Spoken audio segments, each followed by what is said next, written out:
La réduction de tête ou tsansa est une variante de l'embaumement, pratiquée par les Jivaros en Amérique du Sud. Les conquistadors espagnols les avaient nommés Chihuano, Jibaro, Jivari ou Jivaro, tous ces termes désignant, malgré leur variante orthographique, un seul et même mot, celui de barbare. Il s'agit en réalité des peuples Shuar, Ashuar, Chiwiar, Ouambissa et Aguaruna, qui vivent de la chasse, de la pêche et de l'agriculture sylvicole, ainsi que de la vente de produits artisanaux comme la vannerie ou encore la céramique dans la forêt amazonienne. Craints par les Incas, qui les considéraient comme des sauvages sanguinaires, ils représentent aujourd'hui environ 5000 individus, répartis entre l'Équateur et le Pérou, dans la forêt tropicale de la Haute-Amazone.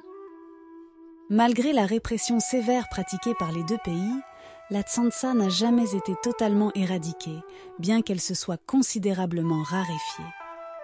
Les différentes tribus Jivaros se livrent de fréquentes guerres, et les colons ne sont jamais parvenus, ni à les conquérir, ni à les pacifier. Ainsi, de nos jours, des conflits éclatent encore, le plus souvent sur fond de vengeance et d'actes de sorcellerie. La tsansa a pour but de capturer l'esprit du guerrier ennemi afin de venger les ancêtres du clan. Ce rituel sacré ne s'applique qu'aux têtes d'hommes. Plus les guerriers en possèdent, et plus ils sont considérés comme forts et puissants. Lorsqu'un Jivaro a tué un guerrier ennemi, il lui tranche la tête d'un coup de machette et en extrait la chair et la cervelle. Il brise les os en préservant la peau. Il pratique ensuite une incision dans le cuir chevelu pour retirer les os les plus gros avant de recoudre la peau. Les yeux et les dents sont prélevés pour être jetés aux anacondas en guise d'offrande.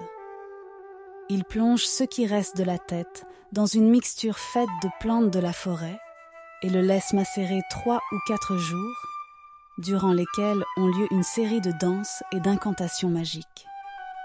La tête réduite est placée sur une pierre chaude et il y introduit du sable chaud en malaxant la peau patiemment pour remodeler le visage. Les tissus se dessèchent sous l'action du soleil et les cheveux sont coupés. Enfin, pour éviter d'éventuelles représailles de l'autre monde si le mort venait à parler des mauvais traitements qu'on a fait subir à sa dépouille, le Jivaro lui coud la bouche avec des fibres végétales. À la fin du processus, un trou est pratiqué au sommet du crâne, afin d'y faire passer un lien qui permet aux guerriers de parader durant les fêtes rituelles, en portant la tête réduite autour de son cou. En dehors des grandes occasions, elle est enveloppée dans du tissu et conservée dans une jarre de terre cuite.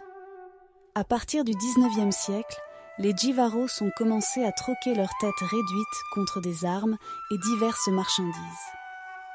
Cela a donné lieu à un important trafic, notamment en direction de l'Europe, où elles sont très prisées, tant par les musées que par les collectionneurs privés.